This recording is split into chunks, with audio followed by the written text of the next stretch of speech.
Who feels like in business they just want to throw the baby out with the bathwater? Like when you just get challenged so much in your legacy or your mission, you're like, why the fuck am I even doing this? If you feel that, this podcast is for you. Welcome to episode 36, where we're going to be diving into some of those nasty little challenges that are actually there to guide you back to the truth of who you are. Grab a cup of cacao, sit down, let's have a little chat. I feel like I do want to have a really real conversation today with people because Yeah.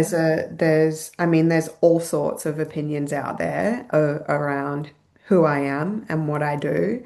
And I mean, none of it really matters. There's another saying, well, opinions are like assholes. Everyone's got one. So it just depends what you want to believe or what you want to, and people form those opinions and those opinions match their beliefs. So it's actually got nothing to do with me and everything to do with them.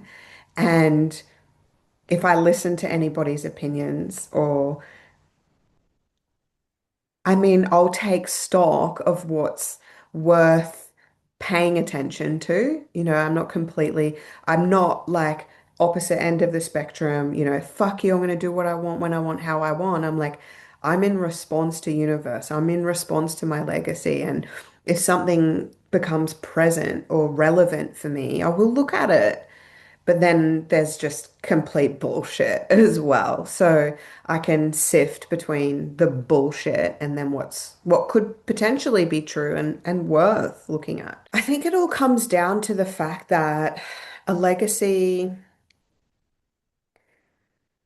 yeah, like let's be honest, when you're operating from soul, when you're operating from a place of legacy, you don't actually have a choice in the matter.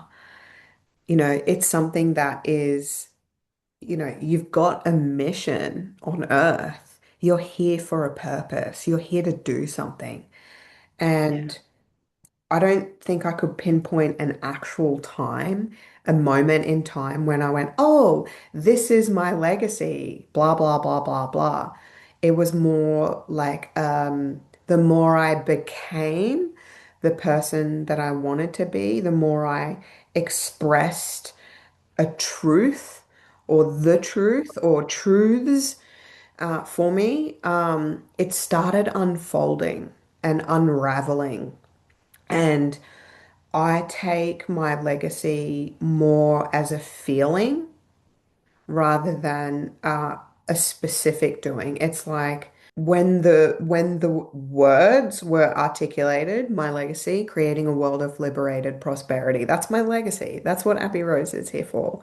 Creating a world of liberated prosperity. So what does that actually mean? And for me, that's a feeling. And for me, liberated prosperity can mean so many different things to people. But for me, it's like I'm here to help empower people around their finances. I'm here to help educate people around their finances. I'm here to awaken and activate people around money and what it truly means. So, as long as I stay true to everything that I create in the world, being for that liberated prosperity in education, in action, in activation, in creation, in inspiration, then I feel on mission and I feel on purpose. So when the challenges arise around that, it's not that I'm doing anything wrong, it's that I'm getting met with the opposite of that, right? The if we look at the law of duality, right? The more I liberate, the more I'm going to be faced with that which doesn't want liberation, right? So that could be, people who are triggered and want to throw all sorts of nasty comments or saying, and just be very rejecting of my work. People who, oh, that's so woo-woo and it doesn't make sense and, she's a hippie and whatever. Or, the powers that be throwing absolutely everything they've got my way because that liberation threatens the very existence of society's current structures, right? So whenever I'm faced with those challenges, I don't go, oh, I'm not on mission, or oh, I'm not on. I see that it's the reflection of the equal and opposite.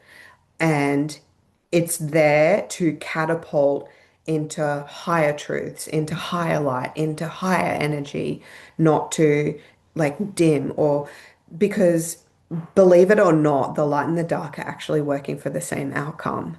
And the darkness is not there to defeat you, it's there to activate you. So, what most people think is a challenge or a distortion or an identity crisis or a pain they can't overcome is actually the opposite. It's there so you do become the person you need to be to share the message that you're sharing or to share the product or the service or the just it's not even product or service in a commercial element. It's just the solution. To share the solution. So it's been an interesting discovery over the years, but it's knowing when I am living truly from my legacy, I'm making decisions for that. I'm making decisions to not just empower other people, but to empower myself. I can articulate my legacy, creating a world of liberated prosperity. Like I can articulate that so clearly. And it's not because I sat in a workshop or did a meditation, or it's not because, some business coach or guru was like, this is your legacy. Like that was a message that was gifted to me at a point of embodiment, right? So what happened was I tapped into the energy, not just of me, but like my soul's energy, but universal energy, collective energy. And I was in a state of enlightenment.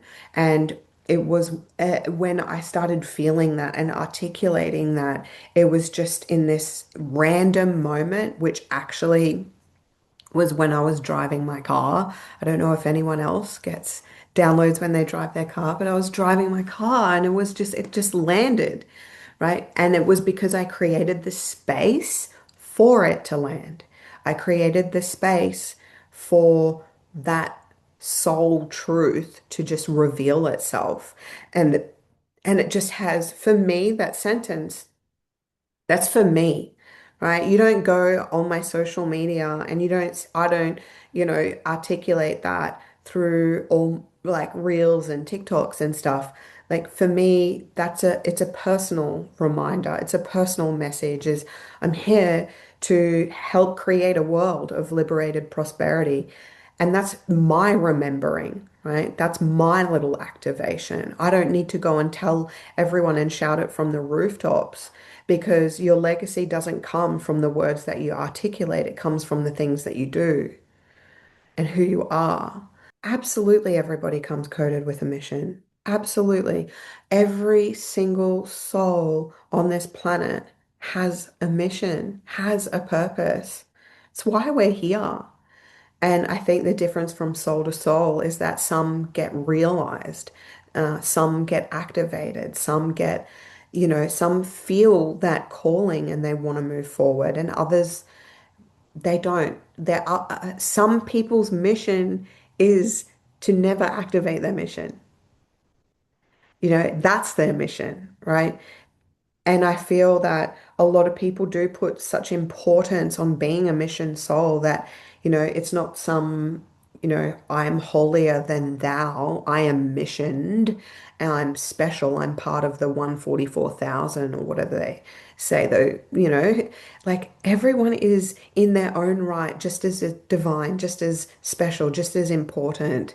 I am no more special than you. I am no more important. It's looking at yourself as just this divine speck of sand on this in the sea of the universe. You are the most important thing in the universe, but at the same time, you're the least. So I guess it's when you make your mission for you and for humanity. And it's not from a space of I'm better than, I am greater than. It's just you know what you're here for. You know who you are. And nothing can it's like your psychic connection, right? When you have a psychic connection to source, nothing can change that. Nothing can interact with that. It's like you and the conversation with source, you and the conversation with your soul. Like that's your conversation to have. So your mission is the same. It just is, and it's there for you to have, and anyone else's opinions or projections or they can be helpful towards it or they can be unhelpful towards it. It's you've got to choose what you want to listen to. And I just made a decision very early on that when it come to my mission work and my legacy work, I was going to be 100% guided by that. I was not going to listen to external sources. I was not going to, I always make up my own decisions based on my own guidance. And it's so funny, even when they raided me, they took my fucking God book. They took all my little downloads. They took all my little, but here's the thing, like when they can take that, that's just me writing it down. So interesting. But they haven't taken it because I've still got my access. I've still got my connection. I'm still so tapped into my mission and my purpose that anything that they try and take can never really truly happen because it's all in here anyway. It's all in here and it's in here, and they can't take that. So when you can articulate your legacy, and most people, I think, their soul mission, right? A lot of people are searching for it. A lot of people is like, just tell me what my soul mission is. Just tell me, tell me, tell me. And it's not something that I can sit here and go, hey, this is your soul mission. I think that thankfully and luckily for me, I do have a gift. I can tap into timelines and look at future visions, and I'm very innovative and creative as well. So I can see potentiality quite easily. So when people do come to me and they say, just tell me my soul mission, it's not that I'm tapping into source and giving you this holy message of legacy. It's that I'm actually tapping into your energy and decoding it. I'm looking at what your blueprint is. I'm looking at what your soul language is. I'm looking at, different placements in astrology. I'm looking at skills, talents, beliefs. I'm looking at values. It's a very holistic thing. I'm looking at the intellectual property of you, right? But then what we want to do is we take that and we form it into a legacy. And when we're creating a legacy, we've got to look at the four zones of infinite potential, right? So when I'm extracting a soul legacy with someone, the four zones of infinite potential look at your zone of genius. So the things that you are really great at. So these are your genius attributes. These are your gifts. The things that you can do that don't require any thought, right? These are the natural talents that you have, the natural gifts. And sometimes our gifts can be hidden under our pains. A lot of people come to me and they say, Abby, I don't know what my gift is. And I'll usually go to well, where's your pain? Where's where's the biggest pain that you feel? Because sometimes the gift is hidden under that, and we have to move through that pain to activate that gift. Um, so we're looking at the zone of genius. We look at the zone of skill. So all of the things that you've learned in your life. So different skills and attributes that you've learned. Now, some you'll use and some you won't. Then we look at the zone of genius, zone of skill, zone of passion, right? And your zone of passion is the things that are on your heart. You absolutely cannot step into your legacy without being passionate, right? But passion alone doesn't drive profit, but the passion is what keeps you going when things get tough. Because when you're tapped into your soul's mission and you're leading a legacy, things will get tough. We're literally paving ways of new ways, right? Legacy is so much different to business because I just see so much copycat business out there. But legacy is the innovation of creating a new. Legacy is creating a solution for humanity that's going to withstand lifetimes, right? So the things that we're creating right now don't exist and they're needed. So the zone of passion is the changes that you want to see in the world, the things that you want to help contribute to. Because when we're focused, like I guess you can look out there and look at all the problems in the world that's going on right now. And a lot of people do, especially in the truth movement. They're so problem aware. They're so problem focused. Actually, they're hyper vigilant in that space. They actually find problems in spaces where problems probably don't exist, right? But there comes a point where you've got to stop focusing on the problem and start focusing on the solution. So your zone of passion is all about those solutions that you want to create for humanity.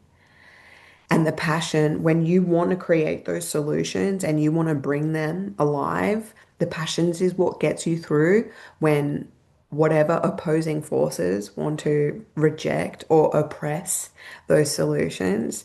That passions is what gets you through it. So the zone of passion is so important. And then finally, we have the zone of sustainability. So this is where we look at your money and your energy, because your money and your energy, well, your energy is what creates the resources, and the resource is the money, right? And the universe always provides in perfect balance and harmony. So when you put your energy out into the world, you're creating sustainability. Right, you're creating the resources that can sustain you to keep your mission going. Law of sustainability in the zone of infinite potential is so important. And I think a lot of people with their attachment to money and their attachment to identity completely miss this part. They miss how the universe is really wanting to show up for you in this space, but you've got to look at money differently. So this is where you can re-educate yourself on money, on energy, and how being of service, using your intellectual property and using your gifts and using your talents and using your passion can be the way to create that sustainability. It's so easy for me to talk about legacy because I feel embodied in it. So then when I am talking about legacy and I feel embodied in it, it can bring up like that self-doubt in others. So anyone who's listening to this podcast and going, wow, she can just articulate herself so well. She can speak to her legacy so well. And I get it, but instead of feeling empowered in my own legacy, I just feel like my legacy is not important. Because look at Abby Rose. She's got such a big legacy and look how strong she is. Let me tell you something, right? Just because I know how to articulate it doesn't make it more important. And what has led me to the point of where I can live out my legacy has been all of work that I've done on myself. And I wouldn't have that without it. So let's look at people who are in the healing space, in the healing arts. Let's look at people who are in the spiritual space, in the conscious space, in the personal development space, in the space of, really agreeing with wanting to help shift the consciousness of humanity. Right? One of the things they say is you can't show up unless you go first. Right? Healing the world is not healing the world, it's healing yourself. Right? And I feel that my role and my ability to show up through my legacy, I can do that because of the people who've supported me along the way. Right? So I have gone through different healers, different energy healers, different readers, different books, different podcasts, different card decks. I've done workshops, I've done events, I've done retreats, I've done immersions. I have devoted myself to becoming the person that I am today, and I wouldn't be where I am without every single one of those practitioners along the way. There is not a single coach, healer, practitioner, facilitator, or activator that has not contributed to my journey. But see, they didn't heal me. They were a key that helped me unlock a piece of myself. So I have such an unwavering devotion to supporting those people because you're the people supporting the people. What happens after healing? What happens after awakening? We then embody that. We then make new decisions. We then live our life according to a new set of rules or guidelines. When you're more connected to yourself and your passions, you can then be better in the world, right? So, if anything, I think the people who are helping other people do that, like I've been helped, have such a greater role. Like, imagine all of those healers and all of those coaches and all those practitioners and facilitators filtering out into the spaces of the mainstream that never get touched, right? Imagine what happens because I know that I used to be part of that mainstream.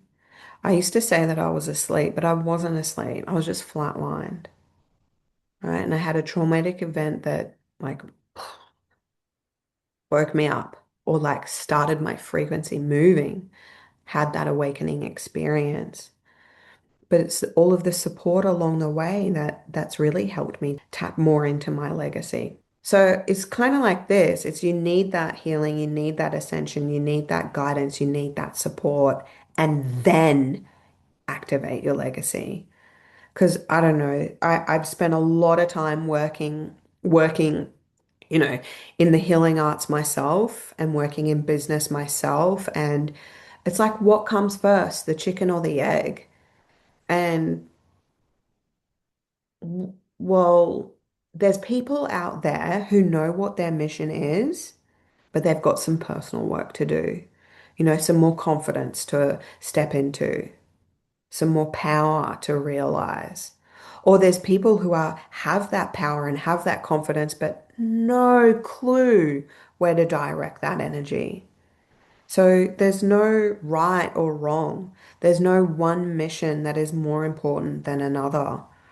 I think that when you find yourself comparing, find yourself going, oh, well, they're such a mission soul, or they're doing all the things, or they're doing, you don't know what happens behind closed doors, right? And even if you do get a glimpse behind the curtain, you might see that it's not all sunshine and rainbows.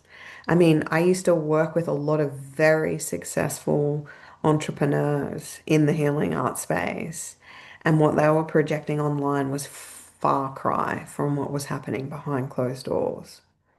So you can't really believe what you see, right? But we can look at that comparison as like, why am I comparing here? Like, what is it? Not what you're making it mean, but why are you comparing? And if you're comparing with someone that you feel triggered by, I have a little hack for that one, right? Because I am human too. I get triggered too. Some people really piss me right the fuck off. I'm the first one to admit that. But instead of blaming them for how I feel, I'll actually look at what's going on. And I'll be like, ooh, that one's bringing some things to the surface for me. Like, what is it? What? And I'm curious. And I love the law of opposites. I love the law of duality. So I use this especially when I went through huge defamation, right? I still have people saying stupid shit, but it just doesn't even affect me anymore. I don't even care.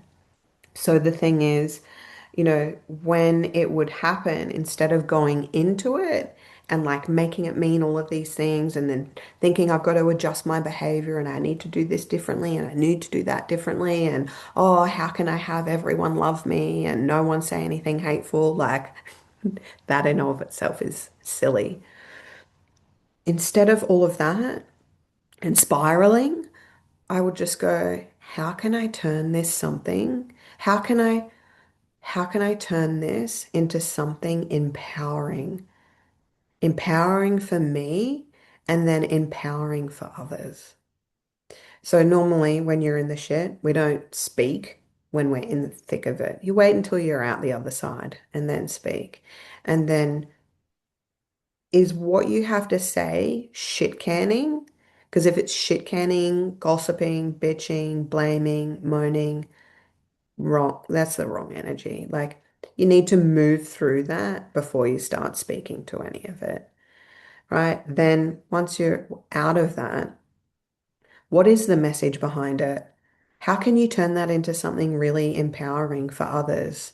So I was like, okay, one of the things was I'm a narcissist and I'm just in it for the money or just in it for um the the gratification, like the vanity of it. Right, and that was a tough one because I'm always, I guess, wanting to lead with impact. And I always say, like, the money in your bank account is the byproduct of the impact that you have in other people's lives. So I want to be that positive impact. So when I'm faced with an opinion that's the opposite of that, it's like, how can I flip it back?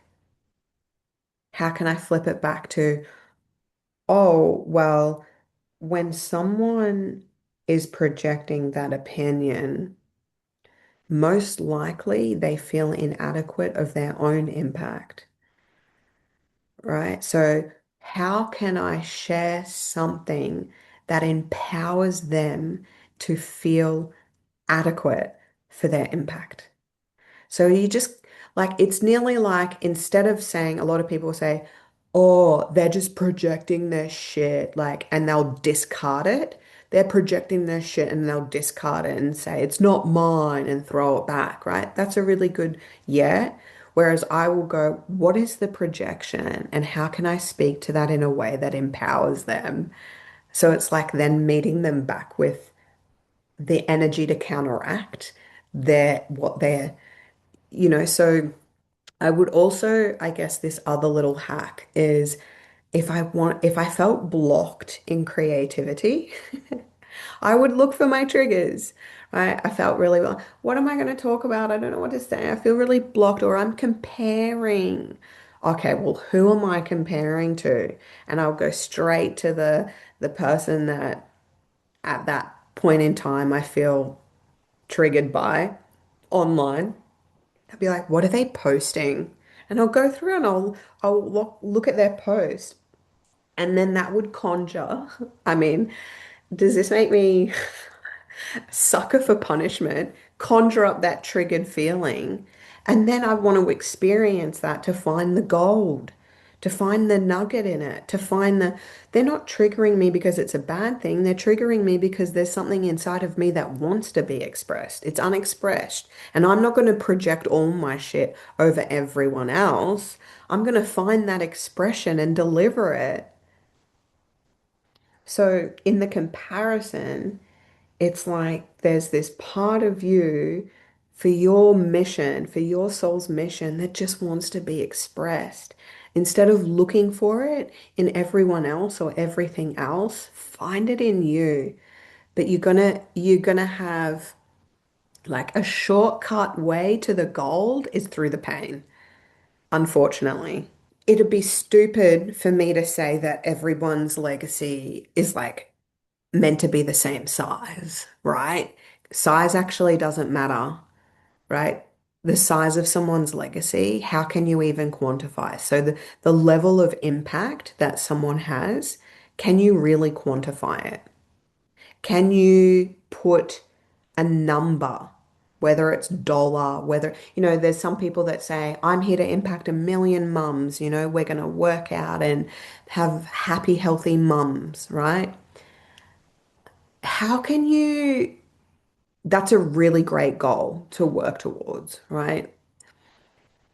But does the impact stop at the mums? Someone who creates a legacy and is here to say impact mums, happy, healthy bodies, does that impact finish? Does it ever end? How can you quantify that impact? Even if someone said, my legacy is to help um, women find peace. And even if one woman found that peace, can you quantify that impact? Because when that one woman is in a state of peace, surrender, in a state of truth, knowing, it's like all other things collapse and she then becomes something else. And because she becomes this version of love, she then starts making different decisions. And then the decisions that one woman makes can impact her family, her children, her colleagues, her friends, and impact, I think, gets forgotten because people are so focused on money and says, oh, okay, well, my legacy has been, to help a million mums. And in some back end business strategy, they've come up with that figure because if they sell this program at this much to a million people, they're going to get that much money. And I say, cool, can do similar things, but we're negating the bigger picture here, which is what happens for those people when that solution is given? What changes? Well, mums are the predominant decision makers in the household. So when they're making decisions from a different space, this happens with their kids, this happens with their relationships, this happens in their business. And then it's a snowball effect because then the kids are being raised differently. And then the relationships start shifting. So we can't, like, I don't diminish my legacy, but I always say I don't articulate my legacy often to people because it's not for anyone else, it's for me. But when I am speaking to it to others, I always look at it like I'm the person helping the people. I really, really deeply desire to have my community projects up and running, but I am so busy helping other people who have the community projects up and running that I don't actually have any community projects. And for years, that's been in the back of my mind for years and years. But I don't discredit myself from that. I just go, well, I'm the person helping those people. So, if anything, all of those community projects, the impact of me doing what I do and helping the way that I help helps those community projects get off the ground. And then those community projects have impact within their communities. And then the ripple effect goes out and out and out. So, I don't see myself as my legacy. Yeah, my legacy might be a bit louder because there's so much controversy around it right now. But it doesn't make it any more important or any more stronger or any better than anyone else's. It makes it actually more difficult. I was in a meeting the other day and I just said, I just want to be left the fuck alone so I can do what I'm here to do. But it's like moths to that little blue light. I'll zap all those motherfuckers. Anyway, that's just the challenge we face, right? Because when you are so on mission and you are speaking from truth and you are working towards good outcomes, not just for yourself, people feel that. And people feel it in different ways. They can either be threatened by it or they can be empowered by it. But both is necessary. I think a lot of people then feel the challenge of their soul mission or the challenge of their legacy or the challenge of their business or the challenge of society or the challenge of the collective. And then, I don't know, where do we kind of wrap it all in a tight, nice little neat bow for people who feel those challenges, especially now? So when you can see that both, right? the positives and the negatives form part of it, you're not debilitated by the challenges. I think a lot of people look at me and, have formed their opinions, and like I say, and there's positive and there's negative, and it just, for me, it's neither or. Both are needed, right? The positives there to help lift me up and remind me, and the negatives there is to help me anchor deeper into my legacy. And that's what I've done every single time I've been faced with a challenge. Anytime those challenges arise, I really sit with it and I really like, what am I here for? Who am I here for? Why am I doing? Why do I do what I do? And it's that why that yes, it gets you through the challenges. It helps you remember who you are. I could have given up years ago. I could have just, like I honestly feel like I have had enough challenges in my recent past that most people wouldn't experience in a whole lifetime. And a lot of people don't even know the half of it. But you can't let those challenges deter you. You can't let the challenges or the opinions of others or the self-loathing and criticism take hold and stop you from doing what you were born to do. No, it doesn't define who you are. It absolutely doesn't. What does define who you are is how you navigate those challenges. The person that you become through it. It's easy to be on mission and on soul and in legacy when things are great. But when they're not so great, it requires a bit more devotion and remembering. So, a rule that I have for myself, because if anyone is accustomed to challenges, it is myself. When I know when I'm in a challenge, I know when I'm facing adversity, I know when I am like in the depths of facing off with the biggest demons. So, I just make a little rule for myself. When I'm in that space, don't do anything.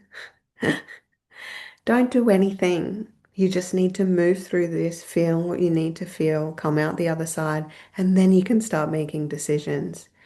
Because if you start making decisions or you have a knee-jerk reaction or response in that challenge, it's probably going to be geared more towards the density and the demons. So you don't want to make a decision in that space. You need to find your truth, find your light, find your love, find your passion, find your why, and make the decisions from that space.